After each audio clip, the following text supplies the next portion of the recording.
Buenas tardes. La verdad, muchas gracias compañeros y compañeras por estar acá. La verdad que es un placer volver a vernos después de todo este tiempo de pandemia, después de lo que pasó, volver a encontrarnos, a charlar, a compartir. Hoy estamos acá arrancando un camino ya más presencial, más territorial, más cara a cara del Zapala 100.000. El Zapala 100.000 se planteó como una planificación pensando en una ciudad con 100.000 habitantes. El planteo es, ¿qué nos imaginamos conviviendo 100.000 personas? Seguramente, si hubiéramos pensado hace unos años una ciudad como la que tenemos hoy, muchas de las cosas que hoy están donde están no estarían. Por ejemplo, no tendríamos el matadero en pleno centro, seguramente tampoco la terminal de ómnibus y tampoco capaz el cementerio. Entonces nosotros decimos que tenemos que pensar una ciudad con 100.000 personas. ¿Para qué? Para que la inversión que hagamos hoy sea una inversión que sea futuro, sea una inversión que sea planificada. Es una inversión social la que nosotros hacemos. Para eso, Zapala 100.000 se plantea 4 ejes como fundamentales. Uno es el urbanístico, por eso hoy arrancamos con ese. Contamos con la grata presencia de Luis Crisolía, que bueno, después hablaré, que es el que sabe de eso. La verdad que estamos muy contentos de poder contar con él. Ojalá hubiera muchos Luis Crisolía en todos lados, que piensen en la cosa pública, que piensen en el bien común, que piensen en una planificación seria. Ese es uno de los ejes que hoy arrancamos. Pero también tenemos otros ejes como fundamentales: el económico, el social y el ambiental.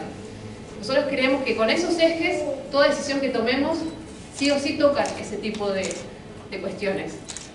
Es por eso que Zapala 100.000 se piensa en eso, esos 4 ejes en una ciudad planificada, en una ciudad que se piense, una ciudad que la pensemos entre todos. Nosotros vamos a trabajar ese Zapala 100.000 con diferentes cuestiones. Una es este tipo de encuentros que nos hacen tan bien, pero además las redes sociales. Por ahí hay momentos que no todo el mundo tiene tiempo de sentarse o de venir acá como hoy, y un foro, un intercambio virtual colabora, acompaña, participa. Después le vamos a pasar igual las redes sociales que estamos haciendo y lo que estamos armando. Pero bueno, este es solo el puntapié. Nosotros de acá comenzamos un camino, un recorrido de planificación, un camino de construcción. Por eso, bueno, andamos acá con mi compañero Gustavo Viril, de Compromiso de Rezahuinco. Gracias, Gustavo, por venir. Y bueno, te dejo la palabra para que sigas profundizando. Gracias. Perdón, dale por delante. Sí. Todavía no tenemos inalámbrico. Ya te toca, ahora te toca.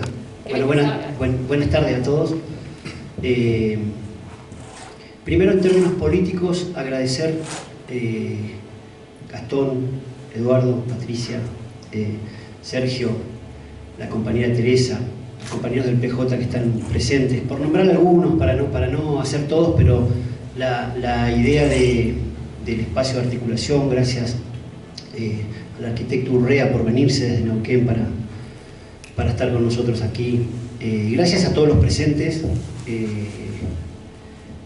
Nati hizo una introducción de lo que va a ser un trabajo metodológico que va a tener que ver con cuestiones que para nosotros son ciertamente importantes.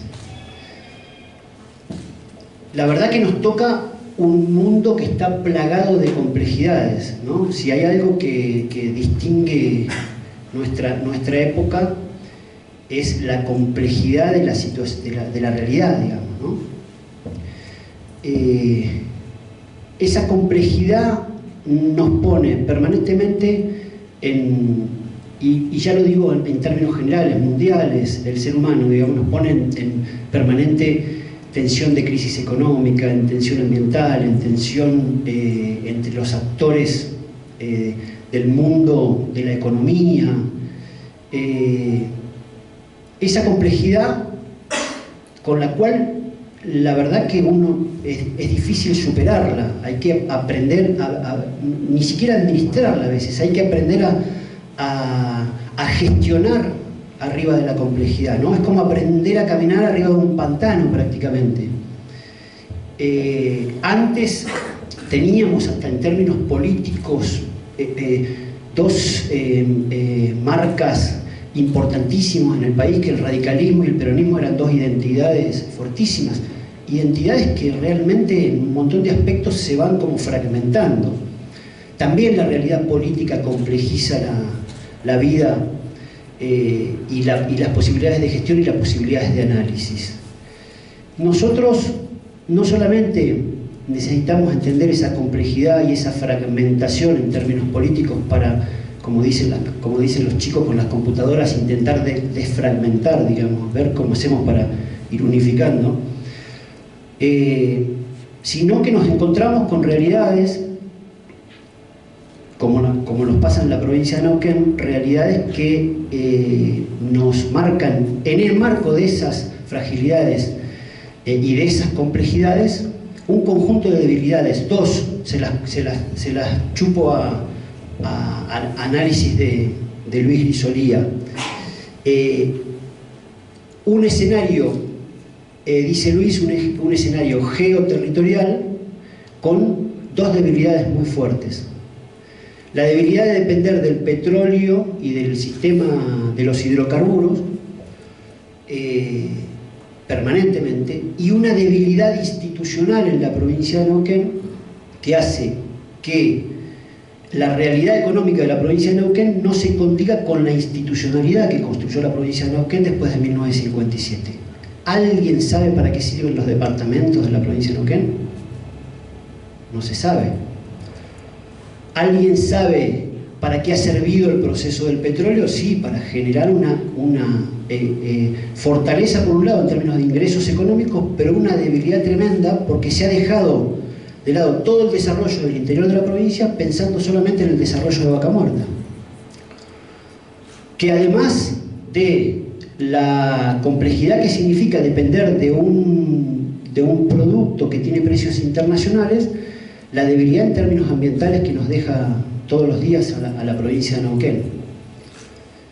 Así que en ese marco más general es que nosotros vamos a trabajar, hacer el intento de trabajar una posibilidad de tener un programa de trabajo para la región centro que incluye de Arroyito para acá casi todo, por eso también la invitación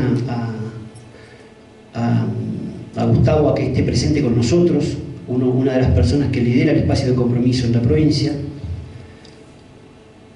pero también pensando en lo interno, o sea, ¿qué estamos viendo? El plano de lo general, la complejidad, la fragmentación, etcétera, con el plano concreto y puntual de lo que pasa en un barrio, lo que le pasa a una persona que vive todos los días una realidad como la que nos toca vivir a nosotros. Bien decía Nati, si hubiéramos pensado hace 25 o 30 años, no hubiéramos instalado Estudio Prima, para los que no son de Zapala, una empresa que está sobre la Ruta 14, camino a Mariano Moreno, que antes era como casi el final de la ciudad, ¿no? Y hoy está en el centro geográfico de la ciudad, rodeada de barrios que están permanentemente bajo la polución. Si hubiéramos pensado una ciudad desde otro lugar, no hubiéramos pensado en el corralón municipal, hoy en el centro de la ciudad. Claro, en su momento cuando se instaló el corralón, era como, ahí terminaba la ciudad de Zapala. Hoy tiene kilómetros para allá de desarrollo. Bueno, el intento es pensar en el marco de esta complejidad y de esta fragmentación, cómo hacemos para imaginarnos una ciudad en que las decisiones que hoy tomemos, sabemos que van a impactar para adelante. Pero pensar a 25 o 30 años no significa pensar lo que va a pasar dentro de 30 años, significa pensar qué decisiones tenemos que tomar hoy para tener dentro de 25 años una ciudad y una región que sea mejor. Y en este esquema, a mí me gusta tomarlo a Luis como una especie de ejemplo, digamos, ¿no? Primero porque, ¿cuántos años, Luis? ¿Cuántos tenés? 77.5. 77.5 años, y todavía se viene de Neuquén a este tipo de charlas, a aportar, todavía se dedica a escribir, todavía se dedica a pensar que lo propio no es lo único que le pasa, que nos pasa en la vida, digamos, ¿no? Cuando el Papa Francisco habla de la dimensión comunitaria de la existencia, a mí me parece que este es el mejor ejemplo de que la existencia va alrededor de la comunidad, digamos, ¿no? Del convivir, del vivir con, como dicen los sociólogos. Y a mí me interesaba agradecerle profundamente, Luis, este estado acá, estar acá, seguir aportando, querer seguir poniendo en la comunidad y en la convivencia parte de sus saberes, hacerle como una especie de mimo, en el sentido de presentar su libro, que es un libro que se los recomiendo enormemente, en el cual él ha puesto parte de sus conocimientos respecto de lo que va a contar ahora, y este mimo que queremos hacerle tiene que ver con eso, con sus ganas, con su espíritu. Agradecerle enormemente que esté hoy acá y dejarlos con quien queremos tener esta charla. No nos olvidemos de que estamos viviendo en un mundo complejo, de que estamos viviendo en una fragmentación muy profunda, de que necesitamos planificar para resolver parte de esto, que necesitamos desfragmentar, ¿no? Desde el punto de vista de la comunidad, pero también desde el punto de vista político. Estamos aprendiendo, muchos de los que estamos acá, los errores cometidos, y queremos profundizar la posibilidad de unidades y de acuerdos en términos políticos para mejorar las perspectivas de lo que son las sociedades. Y no nos olvidemos que hay un montón de gente, chicos, jóvenes, mediana edad, pero también hombres que ya están recontrahechos como Luis, que nos pueden seguir aportando. Así que gracias a todos por venir. Los dejo en el camino de Luis Grisolía y sus minutos para contarnos su perspectiva. Muchas gracias, buenas tardes a todos y a todas. Muchas gracias por tenerlos acá. Es como un reencuentro para mí después de un largo tiempo de que no nos vemos. Gracias Nati, Pablo, y gracias a todos y a todas por aguantar esto que ahora viene. Párense. Bueno, yo les vengo a traer, antes que nada les quería agradecer por este asunto de poner el ojo en el tema del ordenamiento territorial, un tema que está silenciado, que está ocultado, que está naturalizado, es decir, un tema del cual nadie habla, y los pocos que hablan no entienden nada de lo que dicen, es lo que me cuento, pero de todas maneras es un asunto en el cual tenemos que empezar a ponerle el ojo. Con lo poco que sabemos, con lo poco que nos ocupamos, tenemos que empezar a ponerle el ojo, porque, como decía recién Pablito, la temática territorial es muy importante, es fragmentación, es la fragmentación social en el territorio, y no es casual. No es casual que Neuquén tenga los departamentos que no sirven para nada, no es casual. Voy a abrir, antes de empezar a hablar del libro, que va a ser un poco más aburrido, con una anécdota, un cuento, pero que sirve para que se entienda mejor el asunto. Algo que nos pasó en un equipo que teníamos armado en el año 12, hace ya 10 años, en Chubut. Creo que algunos de ustedes saben que yo trabajé en un equipo de Chubut, para el reordenamiento de Chubut, en la gobernación de Bussi. De Bussi. Bussi era un tipo muy progresista, es un tipo muy progresista, era gobernador, había sido intendente de Comodoro, y lo venían apretando de atrás fuerzas fragmentadoras que después llegaron al poder con Das Neves. Das Neves lo duró poco porque se murió antes, pero llegaron después de Bussi. Y por las dudas le habían puesto a Bussi, había ganado las elecciones con una coalición, pero por las dudas le pusieron a Bussi de vicegobernador a Gustavo McCarthy, un dasnevista de mucha polenta, muy fuerte. Nosotros teníamos un equipo contratado por el Banco Mundial para hacer un reordenamiento de la provincia a pedido de Bussi. Bussi nos pidió que fuéramos. Y nos pusieron, pero McCarthy, sabiendo que podíamos llegar a ser macana, ahora van a ver la macana que hicimos, nos puso de control ante el Banco Mundial y todo, a su esposa, que era la secretaria de... Después fue diputada, fue senadora, etc. Era la secretaria de planificación estratégica de la provincia. Bueno, les cuento para no ser muy larga la anécdota. Nosotros lo primero que hicimos, descubrimos que la provincia de Chubut también tenía departamento, como Neuquén, que no servían para nada.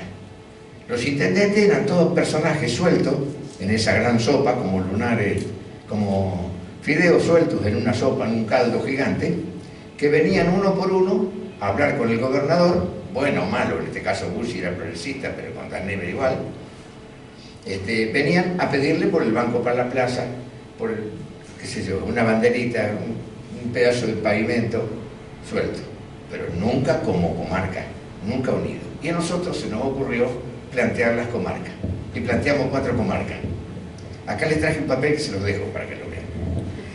Planteamos 4 comarcas, chifladoras, nuestras.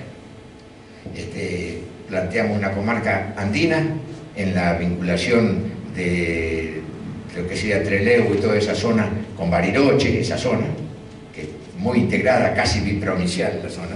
Como es biprovincial nuestro sur, como es biprovincial nuestra confluencia. Otra comarca alrededor de Puerto Madryn y en toda esa zona. Una comarca al oeste, al sur de la comarca andina, y una comarca larga que atraviesa de Comodoro Rivadavia a la cordillera. Esa sería la 4ª comarca que planteamos, 4 comarcas, pero comarcas reconocidas con gobernabilidad, con instrumentos gubernamentales. Es decir, ¿cómo quería Juan Benigar que fueran los departamentos? Nunca le dieron pelota a Juan Benigar. Entonces rompíamos con los departamentos, hacíamos comarcas que tenían que ver con la realidad económica y proponíamos una especie de, sin crear ninguna ley ni ninguna cosa extraña, sino que simplemente por consorciamiento de los municipios formamos las comarcas para no tener que ir a los diputados a pedirle que cambien la ley de los departamentos, todo ese lío terrible, consorcio y armar equipos por comarca. Y las comarcas defender sus problemas, que eran bastante afines, porque eran las comarcas afines por lo geográfico, defenderlo al gobernador. Entonces el gobernador, en vez de un intendente que le venía a venir un banco para la plaza, se iba a encontrar con 10 intendentes que venían a tratar los problemas de una comarca completa, más fuerte, y sentados en una mesa común. ¿Qué pasó? La señora de McCarthy, que era la que nos controlaba, le dijo al Banco Mundial: mira, que hay unos locos que nos van a romper toda la estructura municipal. Nos van a romper la fragmentación municipal. Entonces vengan a echarlo, urgente. Efectivamente, vino un famoso pensador que hay acá en la zona, que anda por acá por la zona, el arquitecto Rece, seguro que lo conocen, y cerramos con la entrega del primer documento, se terminó las comarcas, y hoy siguen teniendo los departamentos, los municipios, y los intendentes siguen yendo a pedir el banquito de plaza. Bueno, terminó el cuento, disculpe si lo alargué mucho. Pero es importante porque el tema del ordenamiento territorial ya no es una formulación de unos chiflados que estudiaron en una universidad de Salamanca, sino que tenía importancia. Eran los intendentes con los banquitos de plaza, pero todos juntos sentados en el mismo lugar. Esta es la mirada que yo trato de plantear en el libro que escribí. Agregándole que no solo la fragmentación es un riesgo, que hay que romper con esa fragmentación, hay que armar algo que no se parezca a esa fragmentación, sino que además hay posibilidades de que se trabe lo gubernamental, no se pueda seguir avanzando y se rompan los mecanismos de funcionamiento de una provincia, como seguramente está pasando acá. Y además advertir que en esa fragmentación no es una casualidad, no es que se equivocó uno y fragmentó y uy, cómo me salió la fragmentación, me quedó el intendente de un lado separado del intendente, no. En esa fragmentación, como se dijo en el Foro Internacional de Emancipación e Igualdad allá en el año 2015, que no recuerdo si fue Rejón o Monedero el que lo dijo, pero uno de los dos lo dijo que las herramientas del neoliberalismo son tres fundamentales. La primera, la precarización laboral. Te precarizan hasta el mango que te matan. Esa es una herramienta. La otra herramienta es la moral de la mayor ganancia, instalada permanentemente, como cosa fundamental. Y la tercera herramienta es la fragmentación territorial. No solo el aislamiento de los lugares, sino en hacerlos competir entre sí. Zapala compite con Las Lajas compite con Zapala, Zapala con Mariano Moreno. Esa competencia también ayuda a fragmentar y a dividirnos. Bueno, este tema de las herramientas del neoliberalismo es un poco el eje que yo planteé en el libro. El libro tiene 8 capítulos. Les cuento rápidamente y después vamos a una lámina para divertirnos un poco más, porque si se aburren mucho levantan la mano y yo paro. El eje temático entonces es que las clases medias, que en los últimos procesos, no solo en Argentina, sino en América Latina, los últimos procesos de fragmentación territorial han llevado a amontonar clase media en las grandes conurbaciones y hacinarlas y amontonarlas en las grandes conurbaciones. Piensen acá en que cómo los presidentes que sacaron a los presidentes progresistas vienen con el apoyo de las clases medias, Bolsonaro de Sao Paulo y así siguiendo, ¿no? Nosotros con el AMBA. Y las clases medias, hacinadas y amontonadas, sufriendo además, ¿no? De esa manera, en las grandes conurbaciones, imponen con su volumen poblacional y su peso electoral, porque son mayoría, son millones, y viabilizan el esquema neoliberal. Así que esta es una razón más para romper con la fragmentación, porque de pronto la ciudad de Neuquén decide por el resto de la provincia, en el caso chiquito nuestro, ¿no? Y bueno, entonces depende de la salud mental que tenga la gente de la confluencia para que nos llegue por buen camino o nos llegue al pozo. Bueno, el capítulo, esto era la presentación del libro, es el eje temático. Las clases medias haciendo daño de esta manera, no digo que queriendo, pero haciendo daño.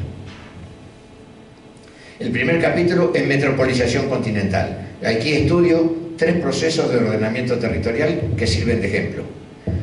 Un primer proceso, que es el de... cuento estos procesos porque los viví, estuve trabajando en esos lugares, así que por eso tomo esos procesos. El primer proceso es de éxodo migratorio, de concentración en grandes ciudades y vaciamiento del interior, son los procesos estos, ¿no?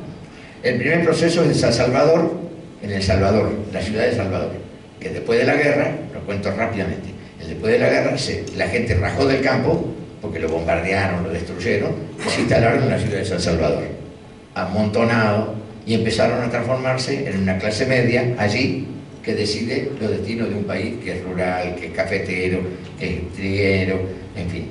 Eso pasó en El Salvador. Todo el campo concentrándose en la ciudad de San Salvador, un país pequeñísimo, que tiene, como el largo de Salvador es como de aquí a General Roca, para que se ubiquen, ¿no? Y 90 kilómetros de ancho. Pero sufrió ese proceso. El otro proceso es el de Cuba, donde todo el mundo critica que La Habana se cae a pedazos, es un basurero, que los edificios son un asco. Bueno, los que han estado en Cuba saben de lo que estoy diciendo, que cómo desmantelaron Cuba, que vino la revolución y no le dio pelota a la ciudad capital. Lo que pasa es que se planteó que no pasara lo que pasó con El Salvador y pasó con el resto. Que la gente se fuera al interior, porque se hizo una ley de reforma urbana, una ley de reforma agraria. Está analizado en el libro en más detalle.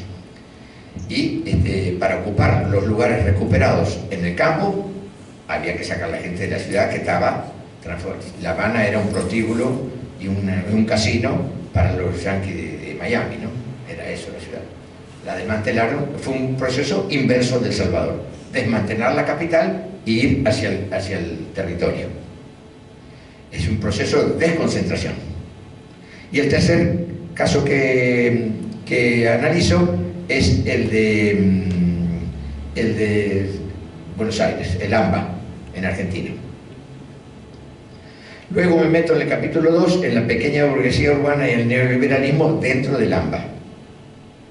crecimiento de la pequeña burguesía y el neoliberalismo, analizándolo en el tiempo, antaño, en la posguerra, en el peronismo y el posperonismo. ¿Qué va pasando con el AMBA en esos tiempos, como concentración?